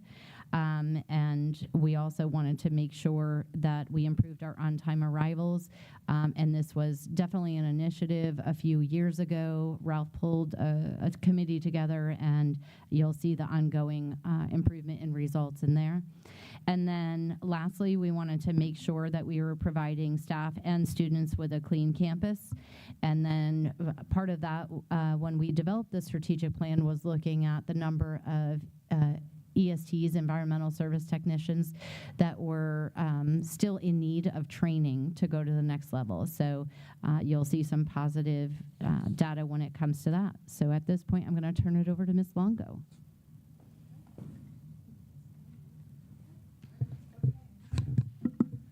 Hello, members of the board, Madam Chair. Can you hear me? Okay. Yes. So a couple things that we continue to do in food services is we do our annual food show. This year we decided to hit the lower levels and have it at Challenger K-8 because we figured those kids are going to be with us for a few more years. And so that we found that was very successful. We continue to add monthly pop-ups to our menus. So if it's taco day, we'll do tacos. If it's a specialty thing, like quinoa, we'll add that to the menu for the day so the kids have an opportunity to try different menu options. We are always looking to increase the availability of fresh fruits and vegetables, which is why we've included salad bar on pretty much all of our kiddos' menus now, and as well as the Munchables. And so as we continue to try to work within the regulations of the state, we're always continuing to reduce sugar, sodium, ultra-processed foods, and work with vendors that specifically formulate our K through 12 foods. So there's that. Okay. Our professional development. So this one is near and dear to my heart because the people part of food and nutrition is what I feel is most important, right up there with feeding the kids. We continue to build on our learning management system for all staff. They do monthly continuing education. We do in-person leadership training every month for our managers and our assistant managers. This year, we're looking to do workshops specifically for those that have been in management for a long time and that need to increase some of their skills. So we might be hitting you up, Mr. Superintendent, to come and give a talk for us, if that's okay. We continue to implement onboarding. We've expanded our onboarding to 2 days in district office so we can impart everything we need to impart to them before we set them loose on the schools. Leadership Academy continues to be successful. We're finishing our second year of Leadership Academy. We've had 7 that have graduated Academy, 4 have gone into assistant manager roles, 1 in a manager role, and 1 as a district trainer. So we feel that curriculum is working really well for us, and we continue to build on that every year. We continue to excel in our recognition programs. We just did School Lunch Hero. You might have seen them all out there in their new blue T-shirts with our core values on there, and Employee of the Month. Quarterly internal safety audits, we do those twice a year where we look at all equipment and make sure that the kitchens are running safely and effectively. We have at this point replaced probably 90% of our kitchen equipment in terms of ovens and things like that.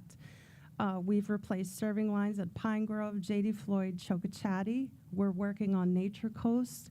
We're working on Parrot and Endeavor for serving lines and Parrot for a walk-in cooler and freezer.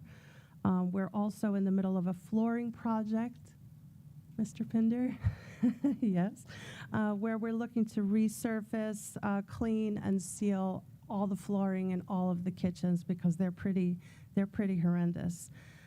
So we'll continue to go kitchen by kitchen and upgrade things as we move along. We're also looking to go to a new digital temperature and inventory monitoring system, which will help us better monitor refrigeration equipment 24/7.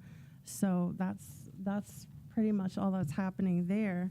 As far as meals are concerned, we continue to move up fast and furious. If you notice, there was a drop in lunch meals for the 24-25 school year as compared to 23-24, and that was thanks to Milton and Helene. Otherwise, we continue to grow. Summer meals, we went from 21,000 breakfast, 33,000 lunch, and 23-24 to 50,000 breakfast, 54,000 lunch in 24-25. We also received an award from the Florida Department of Agriculture this year for the most increase in meals served for summer feeding. So we were hoping to do more sites this year, but due to construction, we're down to 2. But we're gonna make that work for us, and we're gonna continue to feed the community. That is our goal. Can you tell us what 2 sites that will be? Yes, ma'am. That will be Brooksville and West Hernando Middle School. Thank you. So. Thank you. Okay. Any questions for me on my end? Any questions? Okay. Ms. Rodriguez?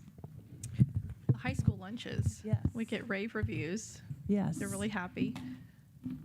The middle school looks forward to the high school lunches. Yes. Yes. Is there anything we can ever do to Yes, we have a modified version of everything coming this fall. So we've really sat down and looked at the menus, looked where we could save money, and looked where we could spend a little more money on some higher quality items for the kids.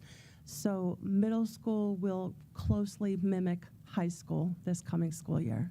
So, and our dietitian has resigned, which is okay because we're managing and we're going to make that happen for the new school year. So that's good to hear. The other thing was the complaint that all the high schoolers had was our vending machines. Yes. So can you talk a little bit about that? We're in the middle of our vending machine project that we're working on with a couple different companies. We're just working on quotes right now. The goal for us is to not only have those a la carte items, but to utilize the vending machine as another serving line.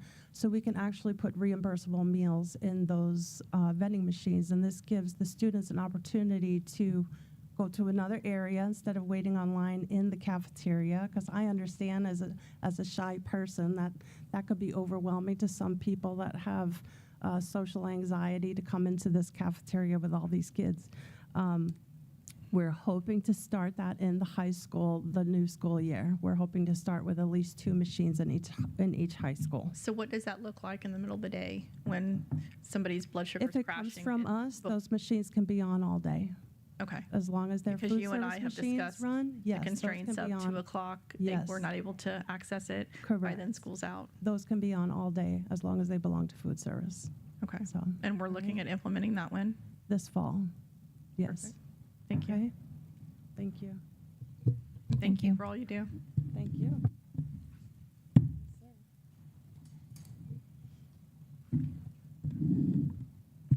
Good afternoon. So here in the Office of Safe Schools, our goals are, as noted up on the screen, we've had several goals that we like to reach out to our staff and students, and I think we've been doing a very good job with that, training and providing those trainings as needed. One of those being, when we do our drop-in drills at the schools, we provide after-action report with feedback on those strengths and weaknesses to help them improve. That seems to be a successful drill that I'm sure the principals look forward to, but it is an important part of making sure that drills are being practiced the way they should. We also have our active assailant training, which is done annually. We are expected to seek 100% attendance and participation and completion of the training and the vector training. It's mandated by state, and although it's a bit of a challenge sometimes, but we do reach that goal and get that participation we are requesting. We also do our annual safety summit with all the safety teams from all our schools, and we provide different types of breakout sessions along with keynote speakers and review topics of safety to help them improve with the safety and security at the schools. I also participate, and so does my team, in the principal and assistant principal meeting on a monthly basis, where we share all the safety updates and best practices, along with we also implement our reunification training.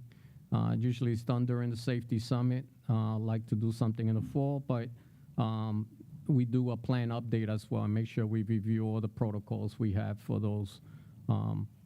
And then looking at our data, it appears that, again, we are about the same from last year, from 25 to 26. So we are 90% on parent agreement that the schools are, that they strongly agree that their child is safe. The students, it went up a small amount, but again, it's high, and we're on the right track. We did not get any a survey back for staff, so I'm not sure where those numbers are at right now, but I anticipate that they also measure somewhere near last year's numbers in the 90s, high 90s.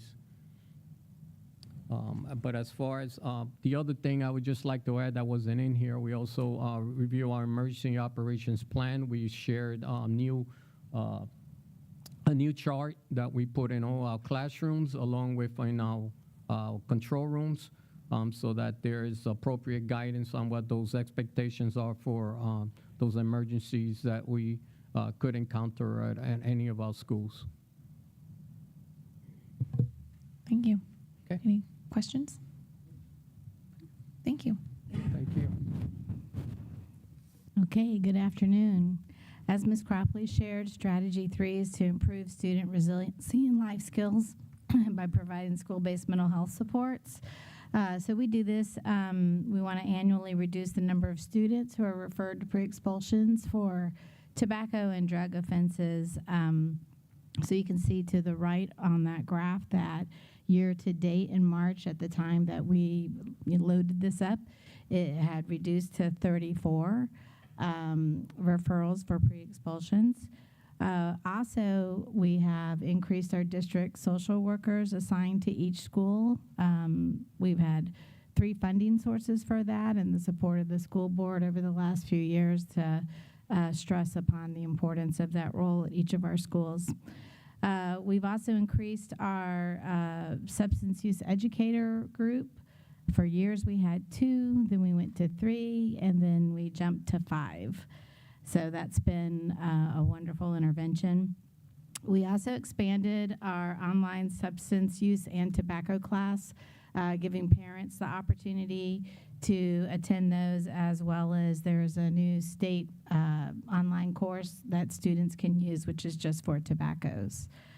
And also, we have a memorandum of understanding with an agency called Impact to provide counseling intensive services for our students and families.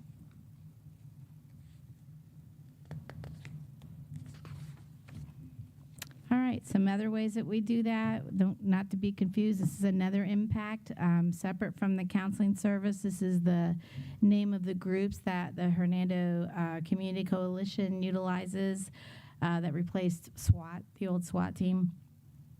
So there's 5 schools that have those, and 150 student members do participate in that. Between those clubs and our team, We put out a lot of anti-vaping educational materials. In addition, Ms. Cropley mentioned our resiliency and our required instruction.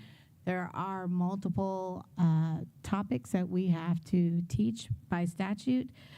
We also have to infuse resiliency into those. So things like empathy, honesty, things like that. So we created a calendar with student services staff using evidence-based research programs. And then also, we were really happy to work with Children's Advocacy Center throughout the state. A lot of the Children's Advocacy Centers do provide the child trafficking prevention, and they use the Monique Burr, and that's been very successful the last few years. They just do that for the grades K through 5. Okay. The next slide, continuing to improve student resiliency and life skills. We have increasing parent-student participation in our tobacco and drug awareness training. As you can see on that graph, we have a year-to-date for the students. Last year it was 303. This year it was 185. I was able to get that data. We are at 203. So that has increased our student education. And then our parents, as of this, was 189. I'm sorry, 270 was students, 203 is parents. So definitely the offering of the online courses for the parents has really helped. They have requested that. We've had wonderful feedback. We have wonderful feedback for in-person and our online program, and they all are learning. Some of the things we've done to address this, our staff uses Parent Square to send messages and awareness about classes. They directly invite the student. They call home and remind the parents and the students of the class, and then based on that participation, this says 22 parents, but that has increased to over 40. How long are the classes? Is it one class or is it multiple? The in-person or the online? The online. The online is one class. And approximately how long does that Less take? than 2 hours. Okay. Mm-hmm. Thank you. Okay. Okay, good afternoon. So for priority 3, strategy 4, one of the goals was to annually increase the number of students who have 90% or better average daily attendance. So last year we did increase that by 7%. As of the end of April this year, the data indicates 10% increase, so we're hoping we can hang on to some of that through the month of April, which is, the month of May, which is our challenging month as we get wrap up the school year. So while increasing the students with 90% attendance, we have also, I'd like to report, decreased the percentage of students that are chronically absent, which those are our students that have 21 or more absences. So last year we decreased that by 6%. This year, at the end of April, we were looking at an additional decrease of 4%. So we're reaching those goals. Continuing on with our strategy 4, one of the other goals was to reduce the number of students with two or more early warning indicators, which you can see the data that we have as of March this year. We have decreased those numbers as well, and our students that we monitor have 2 or more early warning indicators, which the indicators are grades, discipline, and attendance. By statute, we have to maintain 80% compliant, 80% of our staff that have job codes that require youth for mental health first aid training. We are excited that our goal was to maintain 80%. We are at 93%, so that's very exciting. We are working diligently with our staff to make sure everybody gets that training because it's very important. I know I was watching on social media, Parrot, they did a big perfect attendance and had a huge ice cream social, and I was floored at how many students had perfect attendance. Absolutely. So I love the incentives that the schools are buying in to do with the students as well to try to get them in. Absolutely, and we actually had the opportunity to go out and serve some of the students ice cream, so it's fun. They're really working hard to try to figure out ways, particularly this time of the year when we have our, what we call the spring slump, when there's fatigue and testing and they're ready for summer. So continuing with strategy 4, we will continue to monitor our early warning systems, our early warning signs. I don't know why I keep stumbling on that, through our MTSS teachers and meetings, and continuing to monitor that data through EduClimber with grades and disciplines in Tier 2 and 3 interventions. For our youth, for mental health first aid, so Student Services monitors the job codes. So DOE puts out job codes that specifically require the training, and that is a report that we run, and we identify the staff that are required to take the training, that have not yet taken the training, and we identify those staff. We let them know, let their administrators know, and then we offer monthly trainings so that they're constantly having that opportunity to receive that training. At Student Services, each year we visit each school at the beginning of the school year, review the attendance procedures, answer questions, do some training if there's some new staff there. We conduct informal walkthroughs throughout the year. We provide social media marketing, just going through Attendance Works, and just they put out promotional materials for social media, and we share those out with the schools so they can put those out on their social media. We continue with our Skyward automatic letters for attendance warnings. We've had some positive input with those this year, where it goes out to the parents automatically, lets them know what days their students have missed, and then it has statute and everything on it. So we've had some positive feedback with that. We implemented truancy court this year, which we had our first court date in April 30th of this year. So we're going to follow up with that in the summer. That was successful, I would say. And then our new reporting requirement this year is that we report to the school board quarterly our truancy data. And so I've been working with staff monitoring that data, and for quarters 1, 2, and 3, we've been in compliance. So. Great job. Thank you. Right, thank Any questions, staff or board members for the staff? No? Okay, moving on. Good afternoon. As we continue with our strategy, Strategy 5, provide safe and on-time transportation to and from school. As you can see, to try to reduce the number of at-fault accidents, those are the drivers who receive safe driver points through our Safe Driver Committee. In 2022-23, we were at 35. Last year, we went to 31, and we had one more this year than we did last year. And then our on-time arrivals from 22-23, we were at 82% on-time arrival. In 23-24, we went to 88%, and last year we went to 98%. The big change in that was when we swapped the middle schools and the elementary schools. That made a huge difference, and then pairing Parrott and Hernando, and also Chocochatty and Challenger was a big factor in that on-time arrival. That's something that one of those key indicators that I do every morning is I'll find out what our on-time arrival is by category, high school, middle school, elementary, every morning. So I have a running total of that throughout the year. If we have a driver that does receive safe driver points, they have to go through 2-hour training after that, and we'll review the bus video and provide some tools to help them, some refresher training for that. As I said, the safe driver plan, and then also the Bell Schedule Committee that we worked really hard to get to the point with last year, with the changes that we were able to implement, and then pairing schools, and then we continue to monitor the arrivals every day for schools. So looking at the percentages, fantastic. Way to go. Congratulations on that. I know our goal is to get them to school on time. The drop-off, is that percentage the same on the drop-off? Like the rate for percentage to drop them off at the end of the day.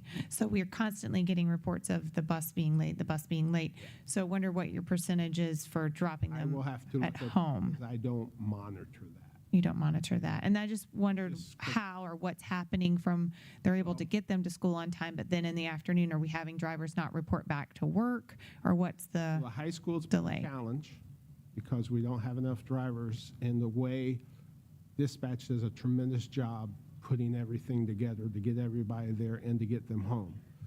But we bring people in. I have staff driving to get everyone home because we don't.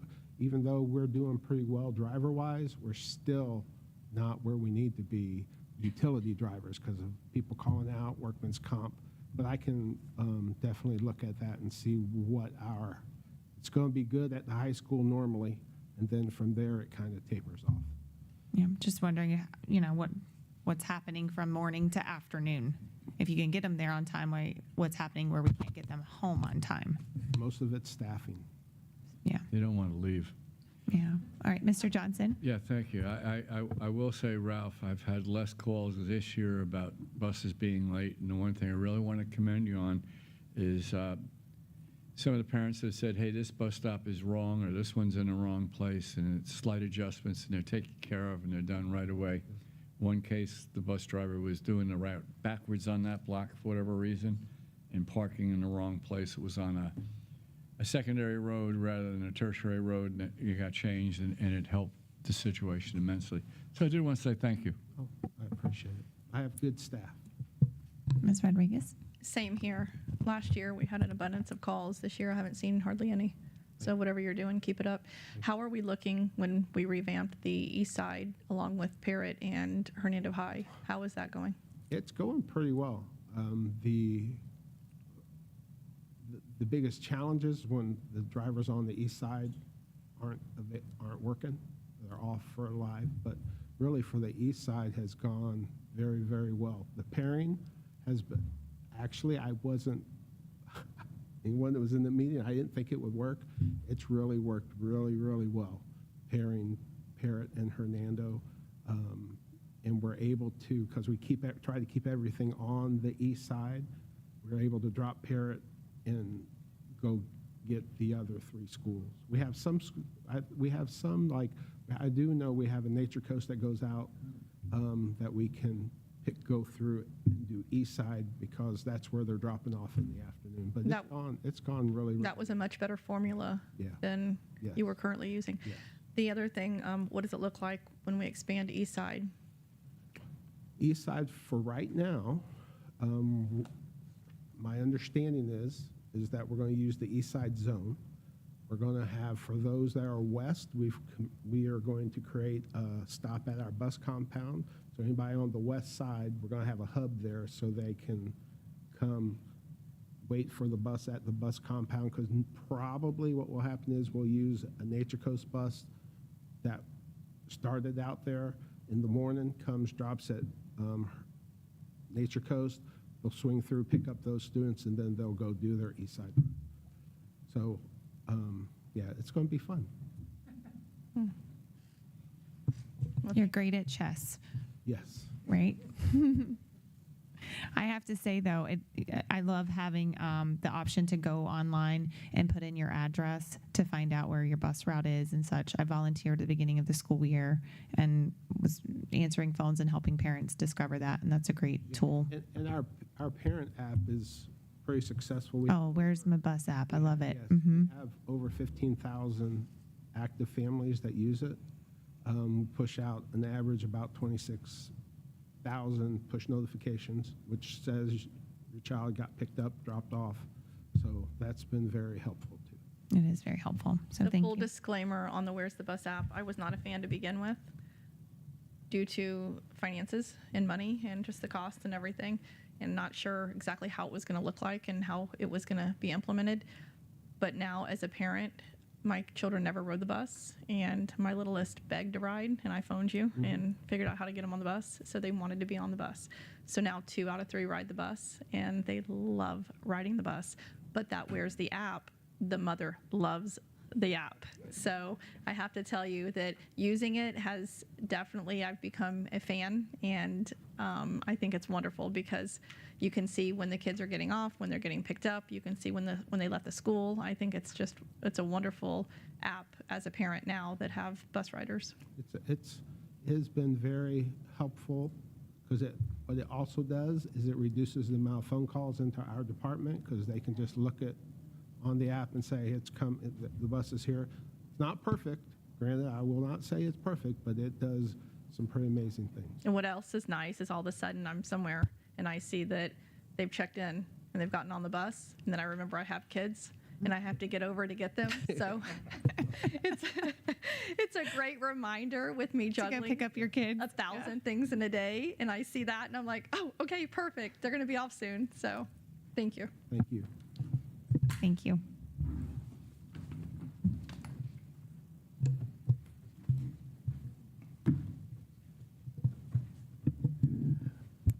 Good afternoon. I'm here to talk about Strategy 6 of Priority 3, providing students and staff a clean campus environment. Our first goal was to get all the ESTs with certification in the appropriate classes. So out of our 93 environmental service technicians, 145 now have their basic training certification, which is the entry level.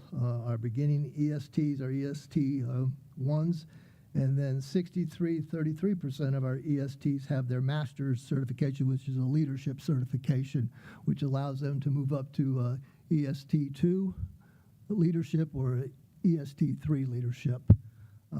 Last year, we had 187 environmental service technicians with 37 having their basic training and 13 of the ESTs having their master certification. So that's been quite a goal for us this year with our Director of Environmental Services, Mr. Kublik. The classes are offered 3 times a year. They cover 10 weeks. The basic trainings cover product safety, correct handling of chemicals and equipment, cleaning routines and procedures, hard floor care and carpet care, restroom cleaning procedures, and hands-on training with equipment and work schedules. Our master training works on attitude and professionalism in the workplace, leadership skills, communication skills, enter the work orders in School Dude and how to operate that, to maintenance and chain of command communication and creating work schedules, understanding the break times and those types of things. The second one is improving the annual rate of the school cleanliness report. The environment manager of environmental services works with the school administration and the ESTs, working with a rubric covering 3 categories: perimeter of the campus and how that looks, the campus inside itself, building, interior halls, floors, classrooms, restrooms, and cafeteria. He'll have that rubric. He'll send it to the principal, the administrators, and then asked to be invited to come out and meet with them, and they just discuss positives and negatives of the campus. Mr. Johnson? I just want to thank you for how quickly you respond when we get complaints of something being wrong someplace. They get resolved. Even the lights the challengers have seem to go away. So I want to appreciate that. And the lights are on in Hernando High School as well. So. I thank you. I thank you for the recognition and all, but that goes back to our maintenance folks and those guys that go out there and do the job every day. I mean, we got a great staff in that, our ESTs at the schools, but also our maintenance staff in the back. Their departments are kind of small, but they get out there and they do their thing, and just, all of them, every department. I don't want to single one department out, but they're all outstanding and excellent. Thank you. Ms. Rodriguez? Before you leave, I don't know how to say the last name. You might know who it is. But at Wekiwachi High, we have a custodian, Frank Buenagero. Yes, Frank. Is that how I'm saying it? Mm-hmm. They call him the C2 Frank. Okay, so he normally how it works in all my years here is C2, which is they're the they oversee the night custodians usually. Some places do have them, the C2 or the EST2 on days, and the C3 is normally the leader of the group. That's the person who goes and talks to the principals. They're the lead of So how it works is your C3 is, or your EST3 is your highest person. That would be your leader, your department head person, and then your C2 would be second in command.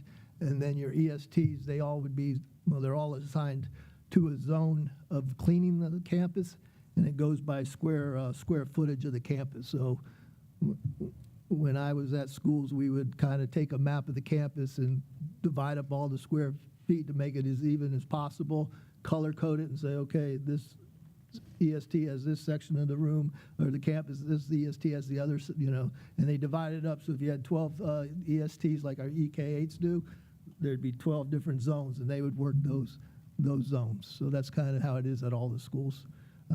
Because like our elementary, they have about 6 ESTs. Our middle schools have 6 as well. Then K8s and high schools have 12 and 11 on average. Well, the other evening I was at Wekiwachi High for Future Business Leaders of America induction ceremony. My daughter was inducted for vice president, and I was sitting with the principal, and when it was all over, and they had to put all the tables back and do everything, this gentleman walked in, and he was very, very polite, just very nice. And Mr. LaRose commented, he said he is top notch. He said he's always polite, always looking to help, and he said, and he's a leader. He just comes in and he just takes over, and he makes sure everything is done. He says there's a lot of events this year, of course, at this time of the year, and he's always willing to jump in and assist wherever he's needed. Yes, ma'am. So I just wanted to say that he's definitely a role model. Thank you. Mm-hmm. All right. Any further questions or discussion? Ms. Bodzik? Mr. Cognelli, you said something that it's the departments, right? No different than Mr. Leith. It's his departments. It's his guys underneath him. Right. But the reality is, it comes to the top person and how they make sure their people do what they're supposed to do. Yes, ma'am. So I appreciate you for everything you do. I also appreciate Mr. Leith for everything he does. Again, it starts at the top and what you expect out of everybody underneath you. And that's what gets the jobs done. Thank so I appreciate that. Yes, ma'am. One last thing on him. So Wekiwachi's a little different than other schools. They have to use the auditorium and performance center all in one for the cafeteria. So he has to reorganize that for all of the different events. So that's tearing it all down, putting it all back. It's a lot of work for one room to utilize it for all of those different components. And he does it and never complains. No, that's good So stuff. Yep. I think you need to make sure you tell him something. I will. Okay. Thank you so much. All right. And at this time, Mr. Myers, do you have any closing comments? I still don't have any comments. All right, perfect. School board members? No? All right, so at this time, this meeting is adjourned at 4:01 p.m. Thank you.